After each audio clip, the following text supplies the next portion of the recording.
ప్రభువైన యేసుక్రీస్తు నామంలో అందరికీ హృదయపూర్వక వందనములండి. దినవృత్తాంతములు 2వ గ్రంథము 35వ అధ్యాయము. మరియు యోషియా యెరూషలేమునందు యెహోవాకు పస్కా పండుగ ఆచరించెను. మొదటి నెల 14వ దినమున జనులు పస్కా పశువును వధించిరి. అతడు యాజకులను వారి వారి పనులకు నిర్ణయించి యెహోవా మందిర సేవను జరిగించుటకై వారిని ధైర్యపరచి ఇశ్రాయేలులకందరికీ బోధ చేయువారును యెహోవాకు ప్రతిష్ఠితులునైన లేవీయులకు ఇలాగు ఆజ్ఞ ఇచ్చెను. పరిశుద్ధమైన మందసమును మీరిక మీ భుజముల మీద మోయక ఇశ్రాయేలీల రాజైన దావీదు కుమారుడగు సొలొమోను కట్టించిన మందిరంలో దాని నుంచుడి. మీ దేవుడైన యెహోవాకును ఆయన జనులైన ఇశ్రాయేలీలకును సేవ జరిగించుడి. ఇశ్రాయేలీల రాజైన దావీదు వ్రాసి ఇచ్చిన క్రమము చొప్పునను అతని కుమారుడైన సొలొమోను వ్రాసి ఇచ్చిన క్రమము చొప్పునను మీ పితరుల ఇండ్లకు ఏర్పాటైన వరుసలను బట్టి మిమ్మును సిద్ధపరచుకొనుడి. జనుల ఆయా భాగములకు లేవీయులకు కుటుంబములలో ఆయా భాగములు ఏర్పాటగునట్లుగా మీరు పరిశుద్ధ స్థలమందు నిలిచి వారి వారి పితరుల కుటుంబముల వరుసలను బట్టి జనులైన మీ సహోదరుల కొరకు సేవ చేయుడి. ఆ ప్రకారము పస్కా పశువును వధించి మిమ్మును ప్రతిష్ఠించుకొని మోషే ద్వారా యెహోవా ఇచ్చిన ఆజ్ఞలను అనుసరించి దానిని మీ సహోదరుల కొరకు సిద్ధపరచుడి. మరియు యోషియా తన స్వంత మందలో 30,000 గొర్రెపిల్లలను మేకపిల్లలను 3,000 కోడెలను అక్కడనున్న జనులకందరికీ పస్కా పశువులుగా ఇచ్చెను. అతని అధిపతులను జనులకును యాజకులకును లేవీయులకును మనఃపూర్వకముగా పశువులు ఇచ్చిరి. యెహోవా మందిరపు అధికారులైన హిల్కీయాయు జకర్యాయు యెహీయేలును పస్కా పశువులుగా యాజకులకు 2,600 గొర్రెలను 300 కోడెలను ఇచ్చిరి. కొనన్యాయు అతని సహోదరులైన షెమయాయు నెతనేలును లేవీలలో నధిపతులగు హషబ్యాయు యెహీయేలును యోజాబాదును పస్కా పశువులుగా లేవీయులకు 5,000 గొర్రెలను 500 కోడెలను ఇచ్చిరి. ఈ ప్రకారము సేవ జరుగుచుండగా రాజాజ్ఞను బట్టి యాజకులు తమ స్థలములోను లేవీయులు తమ వరుసలలోనూ నిలువబడిరి. లేవీయులు పస్కా పశువులను వధించి రక్తమును యాజకులకియ్యగా వారు దాని ప్రోక్షించిరి. లేవీయులు పశువులను ఒలువగా మోషే గ్రంథంలో వ్రాయబడిన ప్రకారము జనుల కుటుంబముల విభాగము చొప్పున యెహోవాకు అర్పణగా ఇచ్చుటకు దహనబలి పశుమాంసమును యాజకులు తీసుకొనిరి. వారు ఎడ్లను కూడా ఆ ప్రకారముగానే చేసిరి. వారు విధి ప్రకారము పస్కా పశు మాంసమును నిప్పు మీద కాల్చిరి గాని ఇతరమైన ప్రతిష్టార్పణలను కుండలలోను బొరుసులలోను పెనములలోనూ ఉడికించి జనులకందరికీ త్వరగా వడ్డించిరి. తరువాత లేవీయులు తమ కొరకును యాజకుల కొరకును సిద్ధము చేసిరి. అహరోను సంతతి వారగు యాజకులు దహనబలి పశుమాంసమును క్రొవ్వును రాత్రి వరకు అర్పింపవలసి వచ్చెను గనుక లేవీయులు తమ కొరకును అహరోను సంతతి వారగు యాజకుల కొరకును సిద్ధపరచిరి. మరియు ఆసాపు సంతతి వారగు గాయకులను ఆసాపు హేమానులను రాజునకు దీర్ఘదర్శియగు యెదూతూనును దావీదు నియమించిన ప్రకారముగా తమ స్థలమందుండిరి. ద్వారములన్నిటి యొద్దను ద్వారపాలకులు కనిపెట్టుచుండిరి. వారు తమ చేతిలో పని విడిచి అవతలికి వెళ్లిపోకుండునట్లు వారి సహోదరులకు లేవీయులు వారి కొరకు సిద్ధపరచిరి. ఈ ప్రకారము రాజైన యోషియా ఇచ్చిన ఆజ్ఞను బట్టి వారు పస్కా పండుగ ఆచరించి యెహోవా బలిపీఠము మీద దహన బలులను అర్పించుట చేత ఆ దినమున ఏమీయూ లోపము లేకుండా యెహోవా సేవ జరిగెను. అక్కడ నున్న ఇశ్రాయేలీలు ఆ కాలమందు పస్కాను పులియని రొట్టెల పండుగను 7 దినములు ఆచరించిరి. ప్రవక్తయగు సమూయేలు దినములు మొదలుకొని ఇశ్రాయేలీలలో పస్కా పండుగ అంత ఘనముగా ఆచరింపబడి ఉండలేదు. యోషియాయు యాజకులను లేవీయులను అక్కడ నున్న యూదా ఇశ్రాయేలు వారందరూ యెరూషలేము కాపురస్తులను ఆచరించిన ప్రకారము ఇశ్రాయేలు రాజులందరిలో ఒక్కడైనను పస్కా పండుగను ఆచరించి ఉండలేదు. యోషియా ఏలుబడి యందు 18వ సంవత్సరమున ఈ పస్కా పండుగ జరిగింది. ఇదంతయు అయిన తరువాత యోషియా మందిరమును సిద్ధపరచినప్పుడు ఐగుప్తు రాజైన నెకో యూఫ్రటీసు నది యొద్దనున్న కర్కెమీషు మీదికి దండెత్తి వెళ్ళుచుండగా యోషియా అతని మీదికి బయలుదేరెను. అయితే రాజైన నెకో అతని యొద్దకు రాయబారులను పంపి యూదా రాజా నీతో నాకేమి, పూర్వము నుండి నాకు శత్రువులగు వారి మీదికే గాని నేడు నీ మీదికి నేను రాలేదు. దేవుడు త్వరచేయుమని నాకు ఆజ్ఞాపించెను గనుక దేవుడు నాతో కూడా ఉండి నిన్ను నశింపజేయకుండునట్లు ఆయన జోలికి నీవు రావద్దని చెప్పనాజ్ఞాపించెను. అయినను యోషియా అతనితో యుద్ధము చేయగోరి అతని యొద్ద నుండి తిరిగిపోక మారువేషము ధరించుకొని యెహోవా నోటి మాటలుగా పలుకబడిన నెకో మాటలను వినక మెగిద్దో లోయయందు యుద్ధము చేయవచ్చెను. విలుకాండ్రు రాజైన యోషియా మీద బాణములు వేయగా రాజు తన సేవకులను చూచి నాకు గొప్ప గాయము తగిలెను, ఇక్కడ నుండి నన్ను కొనిపోవుడని చెప్పెను. కావున అతని సేవకులు రథము మీద నుండి అతని దింపి అతనికున్న వేరు రథము మీద అతని ఉంచి యెరూషలేమునకు అతని తీసుకొని వచ్చిరి. అతడు మృతి పొంది తన పితరుల సమాధులలో ఒక దానియందు పాతిపెట్టబడెను. యూదా యెరూషలేము వారందరూ యోషియా చనిపోయినని ప్రలాపము చేసిరి. ఇర్మియాయు యోషియాను గూర్చి ప్రలాప వాక్యము చేసెను. గాయకులందరూ గాయకురాండ్రందరూ తమ ప్రలాప వాక్యములలో అతని గూర్చి పలికిరి. నేటి వరకు యోషియాను గూర్చి ఇశ్రాయేలీలలో అలాగు చేయుట వాడుక ఆయెను. ప్రలాప వాక్యములలో అట్టివి వ్రాయబడి ఉన్నవి. యోషియా చేసిన ఇతర కార్యములన్నిటిని గూర్చియు యెహోవా ధర్మశాస్త్ర విధులను అనుసరించి అతడు చూపిన భయభక్తులను గూర్చియు అతడు చేసిన సమస్త క్రియలను గూర్చియు ఇశ్రాయేలు యూదా రాజుల గ్రంథమందు వ్రాయబడి ఉన్నది. దినవృత్తాంతములు 2వ గ్రంథము 36వ అధ్యాయము. అప్పుడు దేశపు జనులు యోషియా కుమారుడైన యెహోయాహాజును స్వీకరించి యెరూషలేములో అతని తండ్రి స్థానమున అతనిని రాజుగా నియమించిరి. యెహోయాహాజు ఏలనారంభించినప్పుడు 23 ఏండ్ల వాడై యెరూషలేములో 3 నెలలు ఏలెను. ఐగుప్తు రాజు యెరూషలేమునకు వచ్చి అతని తొలగించి ఆ దేశమునకు 200 మనుగుల వెండిని 2 మనుగుల బంగారమును జుల్మానాగా నిర్ణయించి అతని సహోదరుడైన ఎల్యాకీమును యూదా మీదను యెరూషలేము మీదను రాజుగా నియమించి అతనికి యెహోయాకీము అను మారుపేరు పెట్టెను. నెకో అతని సహోదరుడైన యెహోయాహాజును పట్టుకొని ఐగుప్తునకు తీసుకొని పోయెను. యెహోయాకీము ఏలనారంభించినప్పుడు 25 ఏండ్ల వాడై యెరూషలేములో 11 సంవత్సరములు ఏలెను. అతడు తన దేవుడైన యెహోవా దృష్టికి చెడు నడత నడుచుట చేత అతని మీదికి బబులోను రాజైన నెబుకద్నెజరు వచ్చి అతని బబులోనునకు తీసుకొని పోవుటకై గొలుసులతో బంధించెను. మరియు నెబుకద్నెజరు యెహోవా మందిరపు ఉపకరణములలో కొన్నిటిని బబులోనునకు తీసుకొని పోయి బబులోనులోనున్న తన గుడిలో ఉంచెను. యెహోయాకీము చేసిన ఇతర కార్యములను గూర్చియు అతడు హేయ దేవతలను పెట్టుకొనుటను గూర్చియు అతని సకల ప్రవర్తనను గూర్చియు ఇశ్రాయేలు యూదా రాజుల గ్రంథమందు వ్రాయబడి ఉన్నది. అతని కుమారుడైన యెహోయాకీను అతనికి బదులుగా రాజాయెను. యెహోయాకీను ఏలనారంభించినప్పుడు 8 ఏండ్ల వాడై యెరూషలేములో 3 నెలల 10 దినములు ఏలెను. అతడు యెహోవా దృష్టికి చెడు నడత నడిచెను. ఏడాది నాటికి రాజైన నెబుకద్నెజరు దూతలను పంపి యెహోయాకీనును బబులోనునకు రప్పించి అతని సహోదరుడైన సిద్కియాను యూదా మీదను యెరూషలేము మీదను రాజుగా నియమించెను. మరియు అతడు రాజు వెంట యెహోవా మందిరములోని ప్రశస్తమైన ఉపకరణములను తెప్పించెను. సిద్కియా ఏలనారంభించినప్పుడు 21 ఏండ్ల వాడై యెరూషలేములో 11 సంవత్సరములు ఏలెను. అతడు తన దేవుడైన యెహోవా దృష్టికి చెడు నడత నడుచుచు ఆయన నియమించిన ప్రవక్త అయిన ఇర్మియా మాట వినకయు తన్ను తాను తగ్గించుకొనకయు ఉండెను. మరియు దేవుని నామమును బట్టి తన చేత ప్రమాణము చేయించిన నెబుకద్నెజరు రాజు మీద అతడు తిరుగుబాటు చేసెను. అతడు మొండితనము వహించి ఇశ్రాయేలీల దేవుడైన యెహోవా వైపు తిరుగక తన మనస్సును కఠినపరచుకొనెను. అదియుగాక యాజకులలోను జనులలోను అధిపతులగువారు అన్యజనులు పూజించు హేయమైన విగ్రహములను పెట్టుకొని బహుగా ద్రోహులై యెహోవా యెరూషలేములో పరిశుద్ధపరిచిన మందిరమును అపవిత్రపరచిరి. వారి పితరుల దేవుడైన యెహోవా తన జనుల యందును తన నివాస స్థలమందును కటాక్షము గలవాడై వారి యొద్దకు తన దూతల ద్వారా వర్తమానము పంపుచూ వచ్చెను.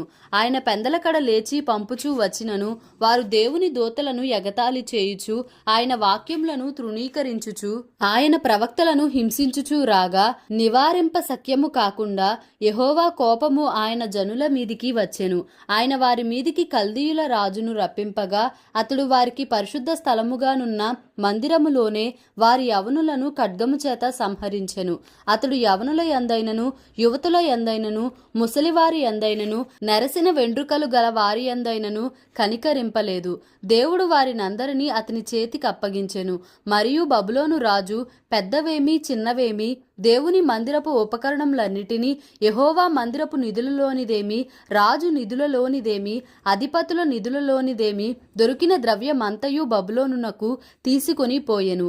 అదియుగాక కల్దీయులు దేవుని మందిరమును తగులబెట్టి యెరూషలేము ప్రాకారమును పడగొట్టి దాని యొక్క నగరులన్నిటినీ కాల్చివేసిరి. దానిలోని ప్రశస్తమైన వస్తువులన్నిటినీ బొత్తిగా పాడు చేసిరి. ఖడ్గము చేత హతులు కాకుండా తప్పించుకొనిన వారిని అతడు బబులోనునకు తీసుకొని పోయెను. రాజ్యము పారసీకుల దగు వరకు వారు అక్కడనే యుండి అతనికిని అతని కుమారులకును దాసులైరి. ఇర్మియా ద్వారా పలుకబడిన యెహోవా మాట నెరవేరుటకై విశ్రాంతి దినములను దేశము అనుభవించు వరకు ఇది సంభవించెను. దేశము పాడుగానున్న 70 సంవత్సరముల కాలము అది విశ్రాంతి దినములను అనుభవించెను. పారసీక దేశపు రాజైన కోరెషు ఏలుబడి యందు మొదటి సంవత్సరమున ఇర్మియా ద్వారా పలుకబడిన తన వాక్యమును నెరవేర్చుటకై యెహోవా పారసీక దేశపు రాజైన కోరెషు మనస్సును ప్రేరేపింపగా అతడు తన రాజ్యం అందంతటను చాటించి వ్రాత మూలముగా ఇట్లు ప్రకటన చేయించెను. పారసీక దేశపు రాజైన కోరెషు ఆజ్ఞాపించున్నదేమనగా, ఆకాశమందలి దేవుడైన యెహోవా లోకమందున్న సకల జనములను నా వశము చేసి యూదా దేశమందున్న యెరూషలేములో తనకు మందిరమును కట్టించుమని నాకు ఆజ్ఞ ఇచ్చియున్నాడు. కావున మీలో ఎవరు ఆయన జనులై ఉన్నారో వారు బయలుదేరవచ్చును. వారి దేవుడైన యెహోవా వారికి తోడుగా నుండునుగాక. ఎజ్రా గ్రంథము మొదటి అధ్యాయము. పారసీక దేశపు రాజైన కోరెషు ఏలుబడిలో మొదటి సంవత్సరమందు ఇర్మియా ద్వారా పలుకబడిన తన వాక్యంను నెరవేర్చుటకై యెహోవా పారసీక దేశపు రాజైన కోరెషు మనస్సును ప్రేరేపింపగా అతడు తన రాజ్యం అందంతటా చాటింపు చేయించి వ్రాత మూలముగా ఇట్లు ప్రకటన చేయించెను. పారసీక దేశపు రాజైన కోరెషు ఆజ్ఞాపించున్నదేమనగా, ఆకాశమందలి దేవుడైన యెహోవా లోకమందున్న సకల జనములను నా వశము చేసి యూదా దేశమందున్న యెరూషలేములో తనకు మందిరమును కట్టించుమని నాకు ఆజ్ఞ ఇచ్చియున్నాడు. కావున మీలో ఎవరు ఆయన జనులై ఉన్నారో వారు యూదా దేశమందున్న యెరూషలేమునకు బయలుదేరి యెరూషలేములోని దేవుని మందిరమును అనగా ఇశ్రాయేలీల దేవుడైన యెహోవా మందిరమును కట్టవలెను. వారి దేవుడు వారికి తోడై ఉండునుగాక. మరియు యెరూషలేములో నుండి దేవుని మందిరమును కట్టించుటకై స్వేచ్ఛార్పణను గాక ఆయా స్థలములలోని వారు తమ యొద్ద నివసించు వారికి వెండి బంగారములను వస్తువులను పశువులను ఇచ్చి సహాయము చేయవలనని ఆజ్ఞాపించెను. అప్పుడు యూదా పెద్దలను బెన్యామీనీయుల పెద్దలను యాజకులను లేవీయులను ఎవరెవరి మనస్సును దేవుడు ప్రేరేపించెనో వారందరూ వారితో కూడుకొని వచ్చి యెరూషలేములో ఉండు యెహోవా మందిరమును కట్టుటకు ప్రయాణమైరి. మరియు వారి చుట్టూనున్న వారందరూ స్వేచ్ఛగా అర్పించినవిగాక వెండి ఉపకరణములను బంగారును పశువులను ప్రశస్తమైన వస్తువులను ఇచ్చి వారికి సహాయము చేసిరి. మరియు నెబుకద్నెజరు యెరూషలేములో నుండి తీసుకొని వచ్చి తన దేవతల యొక్క గుడి అందుంచిన యెహోవా మందిరపు ఉపకరణములను రాజైన కోరెషు బయటికి తెప్పించెను. పారసీక దేశపు రాజైన కోరెషు తన ఖజానాదారుడైన మిత్రిదాతు ద్వారా వాటిని బయటికి తెప్పించి లెక్క చేయించి యూదులకు అధిపతియగు షేష్బజ్జరు చేతికి అప్పగించెను. వాటి యొక్క లెక్క 30 బంగారపు పల్లెములను 1000 వెండి పల్లెములను 29 కత్తులను 30 బంగారు గిన్నెలను 410 వెండితో చేయబడిన రెండవ రకమైన గిన్నెలను మరి ఇతరమైన ఉపకరణములను 1000 అయి ఉండెను. బంగారు వస్తువులను వెండి వస్తువులను అన్నియు 5400. షేష్బజ్జరు బబులోను చెరలో నుండి విడిపింపబడిన వారితో కూడా కలిసి వీటన్నిటిని యెరూషలేమునకు తీసుకొని వచ్చెను. ఎజ్రా గ్రంథము 2వ అధ్యాయము. బబులోను రాజైన నెబుకద్నెజరు చేత బబులోను దేశమునకు చెరగా తీసుకొని పోబడిన వారికి ఆ దేశమందు పుట్టి చెరలో నుండి విడిపింపబడి యెరూషలేమునకును యూదా దేశమునకును తమ తమ పట్టణములకు పోవునట్లుగా సెలవు పొంది జెరుబ్బాబెలు యేషూవ నెహెమ్యా షెరాయా రెయేలాయా మొర్దెకై బిల్షాను మిస్పెరేతు బిగ్వయి రెహూము బయనా అను వారితో కూడా వచ్చిన ఇశ్రాయేలీల యొక్క లెక్క ఇది. పరోషు వంశస్థులు 2172. షెఫట్య వంశస్థులు 372, ఆరహు వంశస్థులు 775, పహత్మోయాబు వంశస్థులు యేషూవా యోవాబు వంశస్థులతో కూడా 2812, ఏలాము వంశస్థులు 1254, జత్తు వంశస్థులు 945, జక్కయి వంశస్థులు 760 మంది, బానీ వంశస్థులు 642, బేబై వంశస్థులు 623, అజ్గాదు వంశస్థులు 1222, అదోనీకాము వంశస్థులు 666, బిగ్వయి వంశస్థులు 2056, ఆదీను వంశస్థులు 454, అటేరు వంశస్థులు హిజ్కియాతో కూడా 90 బెజయి వంశస్థులు 323, యోరా వంశస్థులు 112, హాషుము వంశస్థులు 223, గిబ్బారు వంశస్థులు 95, బెత్లెహేము వంశస్థులు 123, నెటోపా వంశస్థులు 56, అనాతోతు వంశస్థులు 120, అజ్మావెతు వంశస్థులు 42, కిర్యత్యారీము, కెఫీరా, బెయేరోతు అనువారి వంశస్థులు 743, రామా, గెబా అనువారి వంశస్థులు 621, మిక్మషు వంశస్థులు 122, బేతేలు, హాయి మనుష్యులు 223, నెబో వంశస్థులు 52, మగ్బీషు వంశస్థులు 156, ఇంకొక ఏలాము వంశస్థులు 1254, హారీము వంశస్థులు 320 మంది, లోదు, హదీదు, ఓనో అనువారి వంశస్థులు 725, ఎరుకో వంశస్థులు 345, సెనాయ వంశస్థులు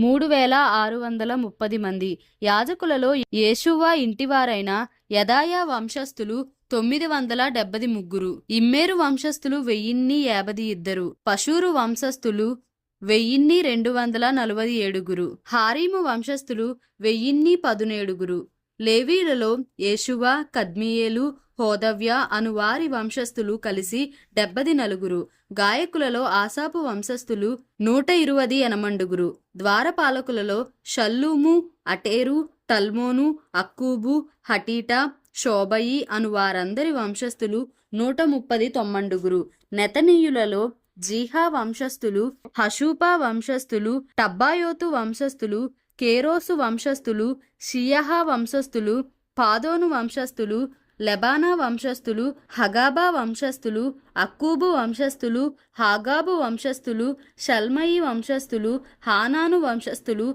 గిద్దేలు వంశస్థులు, గహరు వంశస్థులు, రెవాయా వంశస్థులు, రెజీను వంశస్థులు, నెకోదా వంశస్థులు, గజ్జాము వంశస్థులు, ఉజ్జా వంశస్థులు, పాసయా వంశస్థులు, బేసాయి వంశస్థులు, అస్నా వంశస్థులు, మెహూనీము వంశస్థులు, నెపూసీము వంశస్థులు, బక్బూకు వంశస్థులు, హకూపా వంశస్థులు, హర్హూరు వంశస్థులు, బజ్లీతు వంశస్థులు, మెహీదా వంశస్థులు, హర్హా వంశస్థులు, బర్కోను వంశస్థులు, సీసెరా వంశస్థులు, తెమహు వంశస్థులు, నెజీయహు వంశస్థులు, హటీపా వంశస్థులు, సొలొమోను సేవకుల వంశస్థులు, సొటయి వంశస్థులు, సోపెరెతు వంశస్థులు, పెరూదా వంశస్థులు, యహలా వంశస్థులు, దర్కోను వంశస్థులు, గిద్దేలు వంశస్థులు, షెఫట్యా వంశస్థులు, హట్టీలు వంశస్థులు, జబాయిము వంశస్థులు, జబాయిము సంబంధమైన పోకెరతు వంశస్థులు, ఆమీ వంశస్థులు, నెతీనీయులను, సొలొమోను సేవకుల వంశస్థులను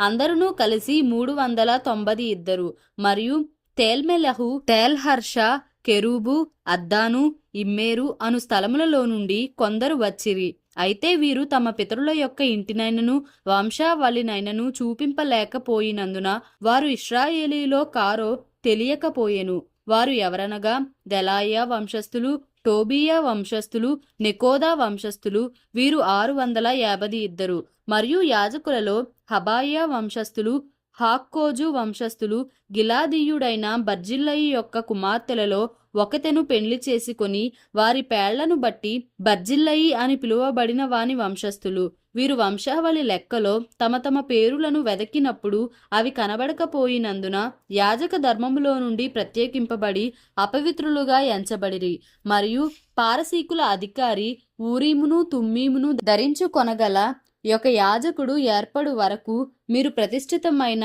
వస్తువులను భుజింపకూడదని వారికి ఆజ్ఞాపించెను. సమాజం యొక్క లెక్క మొత్తము 42,360 మంది ఆయెను.